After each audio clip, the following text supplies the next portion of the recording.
तो जैसा कि आप यहाँ पर देख सकते हैं ट्रैफिक इंजीनियरिंग का टॉपिक है और यहाँ पर मैंने हाईलाइट कर रखा है एक्सीडेंट स्टडी, और उसके अंदर जो भी पॉइंट है वो अलग कलर कोडिंग किया है, और जो मैंने सेंटेंस लिखे हैं उसका डिटेल जो है वो अलग कलर कोडिंग में लिखा है। उसके नीचे अगर हम आ जाएंगे तो यहाँ पर दूसरा टॉपिक है रोटरी इंटरसेक्शन करके, यहाँ पर टॉपिक है, उसका डायग्राम है यहाँ पर। तो मैं यहाँ पर रीड कर पा रहा हूँ और मुझे डायग्राम यहाँ पर बनाना नहीं पड़ रहा है, तो मेरा यहाँ पर काफ़ी टाइम बच जाता है। अगर मैं यहाँ पर बोलूँ काफ़ी ज़्यादा टाइम, क्योंकि आप सभी को पता है डायग्राम बनाने में कितना टाइम लग जाता है, बहुत टाइम चले जाता है, जो कि आप एक स्टडी मटेरियल आप बोल सकते हैं जो आप normally by hand written notes बनाते हो बुक्स में, वहाँ पर आप स्टिक करना प्रिंट करना बहुत ज़्यादा हो जाता है, बहुत ज़्यादा टाइम चले जाता है। तो यहाँ पर एक टाइम बच जाता है। अगर आपका कोई डायग्राम वगैरह है तो यहाँ पर ऐसा आप सीधा कॉपी कर दो, यहाँ पर पेस्ट कर दो, ड्रैग करके मेरा काम हो जाता है यहाँ पर। और अगर मैं आगे बात करूँ, यहाँ पर अलग कलर कोडिंग दिया है, यहाँ पे जो डिनोशंस होते हैं उसके कलर कैसे हैं यहाँ पर आप देख सकते हैं।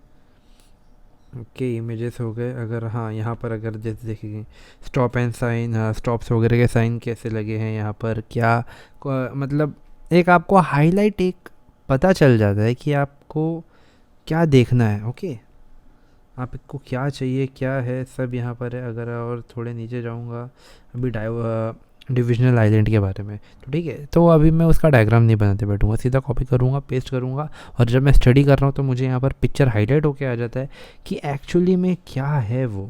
ठीक है, अभी ये यहाँ पर क्लोवर लीफ की बात करूँ तो यहाँ पर क्लोवर लीफ कैसा होता है यहाँ पर।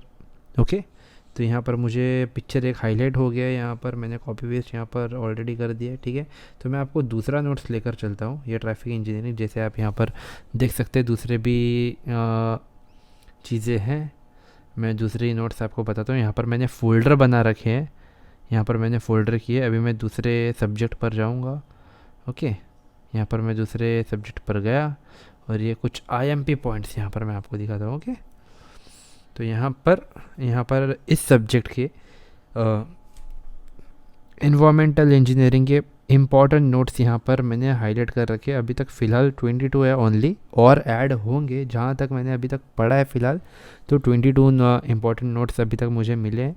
बाकी मैंने डालने बाकी है, बहुत बन जाएंगे एक्चुअली, ऐसा देखा जाए तो पूरा सब्जेक्ट का आएगा यहाँ पर। तो एक मैं पहला बता देता हूँ आपको, distribution mains are designed for.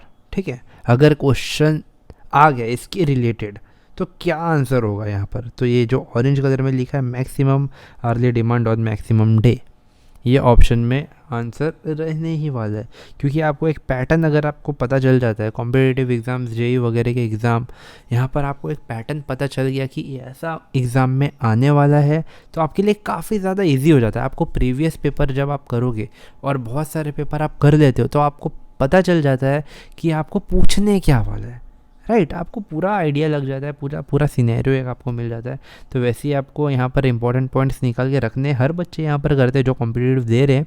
Previous year का पेपर सॉल्व करने के बाद उनको जो इम्पोर्टेंट पॉइंट्स लगते हैं, जो मुझे याद बार बार रिपीटिशन में करना चाहिए, उन्हें तो डेफिनेटली ये लिखना ही चाहिए।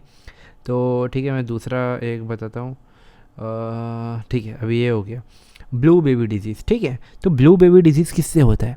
नाइट्रेट से होता है ऑब्वियसली। और यहाँ पर अगर मिनिमम DO फॉर फिश की बात करूँ तो उन्हें 4 ppm लगता है फ़िश को पानी में ज़िंदा रहने के लिए। ठीक है, तो यहाँ पर ये इम्पोर्टेंट पॉइंट्स हो गए। ये क्वेश्चन में आपको पूछ सकता है कुशलिंग का फॉर्मूला क्या है, तो यहाँ पर 3182/p। ठीक है, तो ये यहाँ पर इस तरीके से आप यहाँ पर इम्पोर्टेंट पॉइंट्स निकाल सकते हैं। और आपको अगर मैं बात करूँ तो आपने बाकी कलर कोडिंग भी यहाँ पर देख लिया है। यहाँ पर रेड कलर से मैं टॉपिक का नाम लिख लेता हूँ पहले तो, उसके बाद बाकी के नोट्स मेरे यहाँ पर होते हैं और मैंने अलग अलग फोल्डर बना के रखे, जैसे कि estimating, costing, geotech, fluid mechanics, BMC, SOM, hydrology, environmental engineering, highway.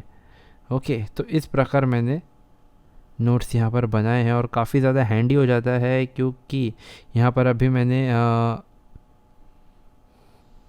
तो गाइस अभी होता क्या है ना, अगर आप किसी दूसरे प्लेस पर गए हो, ठीक है, और आपको वो सब्जेक्ट की स्टडी करनी है पर आपके पास मटेरियल ही नहीं है, राइट, आपके पास मटेरियल नहीं है, या फिर आपके पास वहाँ पर एक PC अवेलेबल है या कुछ भी है, मोबाइल अवेलेबल है, पर आपके पास आपका बुक्स, आपका नोट्स अवेलेबल ही नहीं है आपके पास, तब क्या काम आता है गाइस? तब अगर आपने ऐसा कुछ बना के रखा होगा, बहुत बच्चे आई गेस करते भी हैं ये, तो हाँ कई लोग पीडीएफ कर लेते हैं।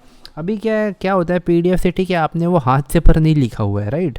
आपने हाथ से नहीं लिखा हुआ है, तो इसमें एडवांटेज क्या हो जाता है, जो आपने लिखा है खुद के ओन वर्ड्स, आप लिखते टाइम ऑब्वियसली आप ध्यान देते हो वो वर्ड, ठीक है? तो आप क्या लिख रहे हैं क्या नहीं लिख रहे हैं, तो आपको पता रहता है कि आप क्या लिख रहे हैं। तो आप अगर अपने ओन वर्ड्स, अगर अपने नोट्स रेफ़र कर रहे हैं, कहीं भी रिमोट एरिया में अगर आप गए हैं, किसी दूसरे सिटी गए हैं या अपने गांव गए हैं, कहीं भी आप गए, आप ट्रैवल कर रहे हैं, आप बुक नहीं निकाल सकते वहाँ पर। इतना मोटा मोटा बुक हर एक सब्जेक्ट का आप लेके नहीं घूम सकते। अगर मैं ये बात करूँ इस फ़ोन की, तो ये कितना ग्राम होगा, 200 ग्राम आई गेस होगा। 200 ग्राम का ये फ़ोन आप कहीं भी कैरी कर लो। किसी के पास आईपैड हो सकता है, या किसी के पास सैमसंग का कोई टैब हो सकता है जिससे वो नोट लेते हैं। मैं तो यहाँ पर सैमसंग का नोट प्रेफर करता हूँ, क्योंकि मेरे पास ऑलरेडी फ़ोन ये था करके मैंने उसका एडवांटेज लिया। पहले 3 साल मैंने इसका यूटिलाइज़ किया ही नहीं है, बस मैं डिजिटली साइन करता था, नथिंग एल्स। पर जब से मैंने कॉम्पिटिटिव स्टार्ट यहाँ पर किया है, मुझे एक बहुत बड़ा एडवांटेज है, मैं बोलूँगा बहुत बड़ा। आपको चाहे तो आपकी मर्ज़ी है, पर मैं जैसे नोट्स लेता हूँ, बहुत लोग प्रेफर करते हैं कि जो ओल्ड स्कूल तरीका है, जैसा कि ओल्ड स्कूल तरीका मतलब नोटबुक में अपना नोट्स लिखना, कलर कोडिंग, अलग अलग कलर के पेन, इतने सारे पेन्स कैरी करना, हर एक कलर, कभी कोई लीक हो जाता है, पेज ख़राब हो जाता है। मेरे ऑलरेडी बहुत सारे पेज ख़राब हुए हैं, मुझे पता है कि बहुत सारे पेज ख़राब होते हैं, राइट? तो वहाँ पे बहुत बड़ी दिक्कत आ जाती है, नोट्स ख़राब हो जाता है हमारा। अगर कोई स्टिकी नोट्स निकाला है, वो उखड़ कर कहीं चले गया है होगा, कोई इंपॉर्टेंट अगर आपने लगाया, तो बहुत ज़्यादा प्रॉब्लम होता है। अगर मैं यहाँ पर आपको बात करूँ, मैंने यहाँ पर अपना एस पेन निकाल दिया है, ठीक है? तो इन केस अगर मैं बात करूँ, मुझे यहाँ पर एक एडिटिंग करनी है, ठीक है? यहाँ पर मुझे एडिटिंग करनी है, तो मुझे है ना ये मंथली, ये जो आपको दिख रहा है, ठीक है, मुझे यहाँ क्या करना है, मुझे ना इसको हटाना है, ठीक है? मुझे इसको ड्रैग करके हटाना है। अब मैं लेसर टूल क्रिएट करूँगा और यहाँ पे मैंने इसको पकड़ लिया, इसको हटा दिया। मुझे यहाँ पर कुछ और डालना है, XYZ, जो भी हो। मुझे इसका कलर चेंज करना है, कलर चेंज कर दूँगा मैं। कलर चेंज हो गया, मैंने एक्चुअली इसका ये रखा था थिकनेस आप अकॉर्डिंगली आप कर सकते हैं। थिकनेस चेंज हो गया, ठीक है? तो आपको कोई नोट्स ऐड भी करना है प्रीवियस नोट्स में आपके, ठीक है? आपको बहुत सारे चेंजेस, अभी बोलूँगा यहाँ पर एक्स्ट्रा पेज, ठीक है? अभी मैं यहाँ पर एक्स्ट्रा पेज भी कर सकता हूँ। अभी मैं जाऊँगा यहाँ पर शॉर्ट पेज पर जाऊँगा और यहाँ पर ऐड हो गया पेज, ठीक है? ऐड हो गया पेज, ये पेज को आपको बीच में लाना है। ये पेज आ गया बीच में, यहाँ पर गया, यहाँ पर देखो हो गया, यहाँ पर सेकंड पेज, ये थर्ड पेज बन गया। यहाँ पर आपको जो भी लिखना है, सॉरी माय बैड, XYZ, जो भी आपका नोट्स बना रहे हो, आप नहीं बना रहे हो, ठीक है, जो भी है यहाँ पर नोट्स बन गया, ठीक है? ABCD, जो भी आपको नोट्स बनाना है यहाँ पर आप ऐड ऑन कर सकते हो। यहाँ पर वापस मैं जाऊँगा, मुझे यहाँ पर नीड नहीं है पेज की है, तो मैं क्या करूँगा, यहाँ पर जाऊँगा और यहाँ पर ये पेज डिलीट हो जाता है, ठीक है? यहाँ पर वापस से मैं पहुँच गया और मेरे डायग्राम्स यहाँ पर मैं आपको यहाँ पर कलर चेंज करके बताता हूँ। मतलब अभी नाइट मोड में, अगर मैं इसको नॉर्मल मोड में अगर करता हूँ तो कैसे दिखता है वो मैं आपको दिखाता हूँ। ओके, तो मैंने यहाँ पर नाइट मोड जो है वो बंद कर दिया है। तो यहाँ पर आपको एक छोटा सा डायग्राम यहाँ पर देखने मिल सकता है। यहाँ पर आप डायग्राम देख रहे हैं, पर ये जो येलो कलर है थोड़ा हाईलाइट हो गया, यहाँ पर नहीं आता, इसलिए मैं प्रेफर करता हूँ, क्योंकि ये येलो कलर जो है ब्लैक कलर में आप बहुत अच्छे से आपको रात में पढ़ सकते हो, या कहीं भी अगर हो तो येलो कलर आपका बहुत ज़्यादा हाईलाइट हो गया दिखता है, तो आप अच्छे से पढ़ सकते हो, राइट? इसलिए मैं प्रेफर करता हूँ येलो कलर लिखना, और मैं नाइट मोड में ही यूज़ प्रेफर करता हूँ रीडिंग करना हो। मेरे ग्लासेस तो ऑन रहते पर फिर भी। तो इसी प्रकार गाइस मैं आपको बता रहा था कि सो मुझे कमेंट करके गाइस ज़रूर बताइए आप कैसा नोट प्रेफर करते हैं।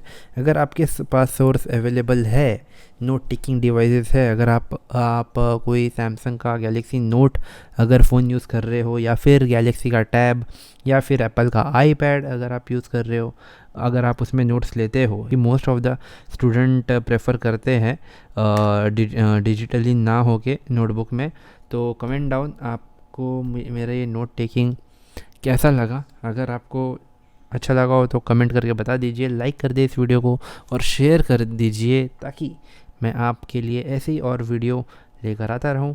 Thank you very much. जय हिंद।